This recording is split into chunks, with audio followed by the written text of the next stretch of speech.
Hello students, today I am taking up for solution fourth problem I have already given to you. I have already posted this problem to your WhatsApp group few days back.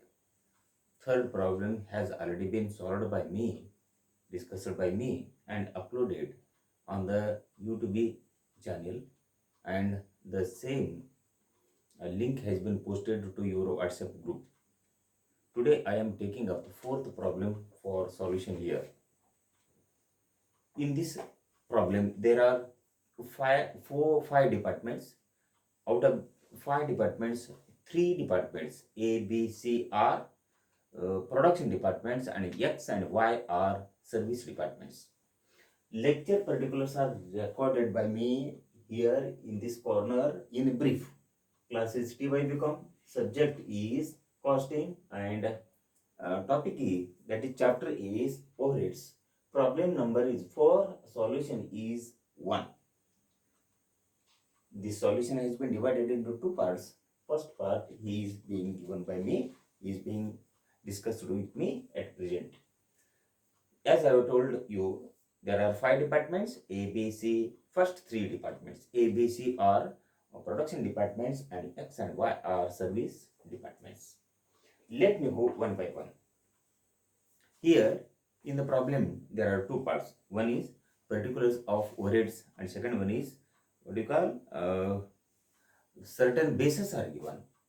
Certain information, additional information is given on the basis of which we have to divide the overhead expenditure and allocate or apportion distribute among different departments.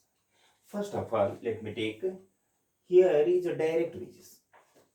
If there are direct materials or direct wages or direct expenses, they should be allocated only to service departments, not to production departments. Keep in mind one second. If there are any direct materials, direct labor, direct expenses, production departments, these direct material, direct labor, direct expenses should not be distributed among production departments A, B, C. No, not at all. Such direct material, direct labor, direct expense should be distributed only among service departments, that is department X and department Y. Direct material, direct labour, direct expenses असेल तर production डिपार्टमेंटला कधीही distribution करू नये. कुठल्याही प्रॉब्लेममध्ये पुढे येणारे अथवा झालेले अथवा एक्झामिनेशनमध्ये येणारे प्रॉब्लेममध्ये लक्षात ठेवा. असलं direct material, direct labour, direct expense असेल तर सर्व्हिस डिपार्टमेंटला रक्कम किती येणार आहे तेवढंच दिलेली रक्कम, यानी गिवन म्हणतो मी, गिवन म्हणतो दिलेले अथवा ऍक्च्युअल म्हणतात सुद्धा. सर्व्हिस डिपार्टमेंटला रक्कम किती 10,000 आहे. डायरेक्ट वेजेस बघा प्रॉब्लेम ते 10,000 आहे, तेवढंच घ्यायचं. आणि प्रोडक्शन डिपार्टमेंटला जे रक्कम आहे डायरेक्ट वेजेस, प्रोडक्शन डिपार्टमेंटला जे रक्कम 30,000, 20,000, 20,000 आहे ना, कधीही घेऊ नये. नाही म्हणून समजून ते डिस्ट्रीब्युशन करू नये. नेक्स्ट आहे serial note equal to supervision. म्हणजे सुपरविजन चार्जेस. आधार कोणते? Number of workers. Number of workers किती आहे? A, B, C, X, Y साठी 200, 100, 100, 150 आणि 50 आहे. डायरेक्टली तुम्ही शून्य रद्द करून 5 ना भागाकार करा. किती क्वेश्चन येईल हे? 4, 2, 2, 3, 1 येईल. म्हणजे 4 12 2 15 12 2 12 3 12 आणि 1 12 होतो. म्हणजे डिपार्टमेंट ए ला किती होतो? 3 लाख गुणिले 4 12 ए चं किती बघा, अपूर्णांक किती? 4 12 इक्वल किती झाला? रुपीज 1 लाख. बी डिपार्टमेंटला 3 लाखचा 2 12 इक्वल टू 50,000. डिपार्टमेंट सी साठी 3 लाखचा 2 12 इक्वल टू किती झाला? वन्स अगेन 50,000 झाला. डिपार्टमेंट एक्स साठी म्हणजे पहिला सर्व्हिस डिपार्टमेंट किती? 3 लाख रुपयाच्या 3 12 इक्वल टू 75,000. आणि शेवटी Y department second service department किती झाला? 3 लाख रुपयाचे 1 12 इक्वल टू किती? 25,000 झाला. ओके, हे झालं. लक्षात ठेवायचं काय तुम्ही? Supervision charges. सुपरविजन म्हणजे सुपरविजन एक्सपेन्सेस अथवा सुपरविजन चार्जेस म्हणतो. आधार कोणते? नंबर ऑफ वर्कर्स असतो हमेशा. ओके, सो ह्या पद्धतीनं आम्ही डिस्ट्रीब्युशन केलं वेगवेगळे डिपार्टमेंटमध्ये. आता सिरियल नंबर 3 आहे फायर इन्शुरन्स आहे. फायर इन्शुरन्स ऑन व्हॉट समजून घ्यायची. ते जागा अपुरी आहे, संपूर्ण आणि डिटेल लिहिता येत नाही, समजून घ्या प्लीज. इथे फायर इन्शुरन्स ऑन स्टॉक म्हणजे आधार कोणते व्हॅल्यू ऑफ स्टॉक असतो. व्हॅल्यू ऑफ स्टॉकचं आहे ना आधी व्हॅल्यू ऑफ स्टॉक फक्त आहे ना प्रोडक्शन डिपार्टमेंट 3 आहे, त्या 3 मध्ये आहे. Value of stock equal to production department आहे. प्रोडक्शन डिपार्टमेंट घ्यायचे तुम्ही. Production department A B C साठी स्टॉक आहे. स्टॉक इक्वल टू 1,50,000, 90,000, 60,000 आहे. सोलो ग्रुप द्या. 5 3 2 होतो. 5 10वा अंश, 3 10वा अंश, 2 10वा अंश. डिपार्टमेंट ए इक्वल टू एकूण 1 लाख रुपये आहे ना, काय आहे ते फायर इन्शुरन्सचा रक्कम आहे. 5 10वा अंश इक्वल टू 50,000. डिपार्टमेंट बी साठी 1 लाख रुपयाचा 3 10वा अंश इक्वल टू 30,000 आणि डिपार्टमेंट सी चा 1 लाखचा 2 10वा अंश इक्वल टू किती 20,000 रुपये. लक्षात काय ठेवायचे तुम्ही फायर इन्शुरन्स ऑन स्टॉक आधार कोणते हे झालं ओव्हरहेड आणि व्हॅल्यू ऑफ स्टॉक आधार म्हणून घेऊन ह्या पद्धतीने वर्गीकरण करायचं. आता डिस्ट्रीब्युशन करायचं. मोटिव्ह पॉवर आणि इलेक्ट्रिसिटी चार्जेस मध्ये फरक या आधी अनेक वेळा तुम्हाला सांगितलं मी. मोटिव्ह पॉवर हे यंत्रेला लागणारे विजेचे खर्च आणि आधार कोणते घ्यायला पाहिजे HP ऑफ मशीन आधार घेतो आम्ही. आणि इलेक्ट्रिसिटी चार्जेस अथवा इलेक्ट्रिसिटी फॉर लाइटिंग फक्त लाइटिंग पर्पज उजेड व्यवस्थेसाठी वापरलेले अथवा वापरणारे विजेचा खर्च असतो. या दोन्ही मध्ये फरक आहे ना समजून घ्या. दोन्ही संदर्भात वीज लागणारच आहे. मोठी पॉवर हे यंत्रेसाठी विजेचा खर्च आणि इलेक्ट्रिसिटी चार्जेस ना कशासाठी इलेक्ट्रिसिटी चार्जेस म्हणजे नुसतं म्हटलं तर ना इलेक्ट्रिसिटी चार्जेस इक्वल टू उजेडसाठी झालेले विजेचे खर्च. हे दोन्ही मध्ये फरक तुम्ही लक्षात ठेवायचे.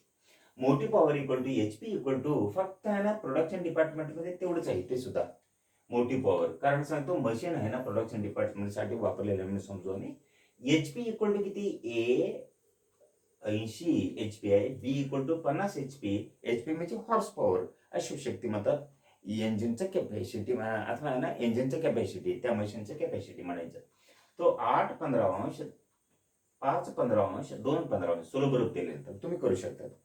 So department A equal to 1,80,000 रुपये एकूण मोठी पॉवरचा खर्च आहे. 1,80,000चा 8 15 अंश इक्वल टू 96,000. बी डिपार्टमेंटचा 1,80,000चा 5 15 अंश इक्वल टू 60,000 आणि डिपार्टमेंट सी चा 1,80,000 2,15 अंश इक्वल टू किती ₹24,000 वर्क होतं.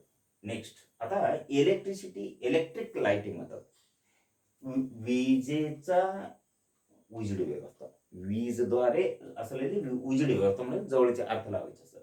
लाईट पॉइंट्स अथवा एकदा म्हणतात इलेक्ट्रिक पॉइंट्स अथवा एकदा light point electric points examination मध्ये नाही दिले तर मग एरिया ऑक्युपाइड पहिला प्रॉब्लेम मध्ये हे आम्ही आधी घेतलेलो लक्षात ठेवा. सो इलेक्ट्रिक लाईट पॉइंट्स दोन्ही संदर्भात वीज लागलेलीच आहे पण इथे यंत्रेसाठी इथे आहे ना उजेड व्यवस्थेसाठी. Electric lighting equal to light points घेतो. लाईट पॉइंट्स इक्वल टू किती सर्व डिपार्टमेंट ला आहे म्हणजे प्रोडक्शन डिपार्टमेंट ABC आणि service department equal to XY सर्व डिपार्टमेंटला आहे. ABCXY equal to electric points equal to किती 40 20 20 10 10 आहे.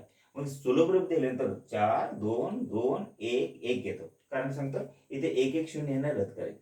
सोलो ग्रुप होईल 4 2 2 1 1 टोटल केले तर 10 होतो. 4 10वा अंश 2 10वा अंश 2 10वा अंश 1 10वा अंश 1 10वा अंश 4/10 2/10 2/10 1/10 आणि 1/10 असं येतं. डिपार्टमेंट अनुक्रमे कोणते department A B C X आणि Y साठी. आता विभाजन करूया. एकूण किती आहे इलेक्ट्रिक लाइटिंगचा खर्च किती आले इलेक्ट्रिक लाइटिंग चार्जेस अथवा एक्सपेन्सेस किती खर्च आहे 60,000 आहे. डिपार्टमेंट ए साठी 4 10वा अंश इक्वल टू 60,000चा 24,000. For department B it is 2/10 of 60,000 equal to ₹12,000. For department C it is 2/10 once again of 60,000 equal to ₹12,000. For department X equal to 1/10 of 60,000 equals 6,000 and same just like here. Here also in case of department A, Y also as in case of department X. Department मध्ये X मध्ये असल्याप्रमाणे Y ला सुद्धा किती 1/10 of 60,000 equal to ₹6,000. Right. आता serial number 6 rent and taxes. Floor space कशामध्ये आहे square foot. Floor space equal to square foot मध्ये. किती स्पेस इक्वल टू याने जागा वापरले प्रत्येक डिपार्टमेंट यानं वापरत असलेल्या जागेचा एरिया अथवा आहे ना क्षेत्र किती आहे बघूया. किती ABCXY equal to 150 square foot, 1000 square foot, 900 square foot, 500 square foot आणि 100 स्क्वेअर फूट. सुलभ देताना सर्व संदर्भात 2 शून्य रद्द करायचं. किती झालं 15, 10, 9, 5 आणि 1 झालं. राईट. आता टोटल इक्वल टू किती होतं वर म्हणजे 40. 15 40 ए ला, बी ला 10 40 सी ला 9 40 एक्स ला 5 40 वाय ला 1 40. Okay. Department A equal to 1,00,000चा 15 40 त्या डिपार्टमेंटचा अपूर्णांक अथवा रेशो किती आहे बघायचं तुम्ही. गुणोत्तर किती आहे बघायचं. रेशो अथवा कोणते अपूर्णांक स्वरूपात आहेत. एक ABCD ABCXY ABCXY. ए ला 15 40 1,00,000 रुपयाचा 37,500. For department PD it is 10/40th of 1 lakh. It works out to be 25,000. For department C it is 9/40th part of 1 lakh equal to rupees 22,500. For department X it is rupees 5/40th part of 1 lakh equal to 12,500. For department Y it is 1 lakh into 1/40th part equal to किती rupees 2,500. This is one thing. आता एकूण total किती 8 working notes आहेत. त्यापैकी 7 working note इथे झाल्या. 7वा working note थोडा पाहूया. कोणते रिपेअर्स अँड मेंटेनन्स. कशावर समजून घ्यायचं. प्लांटवर म्हणून समजून घ्यायचं. प्लांट व्हॅल्यू आधार घ्यायची. ग्रेट कायदरचा प्लांटवर झाला रिपेअर्स अँड मेंटेनन्स आहे म्हणजे दुरुस्ती आणि डागडुजी खर्च सांगतो मी. इथे प्लांट व्हॅल्यू आधार घ्यायची. प्लांट व्हॅल्यू इक्वल टू किती बघा. Value equal to 1,20,000 90,000 60,000 30,000 40,000. सुलभ दिल्यानंतर तुम्ही बघा सर्व संदर्भात 4 शून्य रद्द केल्यानंतर 12 9 6 3 4 cancel 4 zeros in all cases. You will get 12 9 6 3 4. Total works out to be 34. 12 34 part A ला, B ला 9 34, C equal to 6 34, X equal to 3 34th, 34th and Y equal to 4 34. Okay. Department ए ला रिपेअर्स अँड मेंटेनन्स एकूण खर्च किती 1,70,000. 12 34th part equal to 1,70,000चा 60,000. Department B 9 34 9 34th part of 1,70,000 equal to 45,000.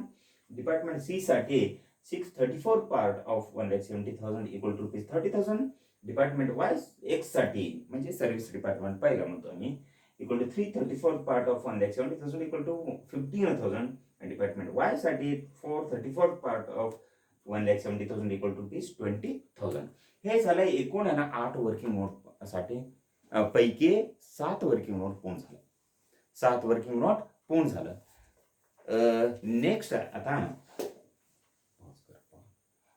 आता आणखी एक वर्किंग नोट थोडक्यात म्हणजे बरोबर घेतं. हे सगळं पुस्तक पुसायचं आधी हे स्क्रीनशॉट काढून घ्या तुम्ही. पुसायच्या आधी हे सगळे स्क्रीनशॉट काढून घेण्यासाठी बाजूला होतं 1 मिनिटासाठी मी. तुम्ही स्क्रीनशॉट काढून घेऊ शकता आणि नंतर संपूर्ण वापरू शकता.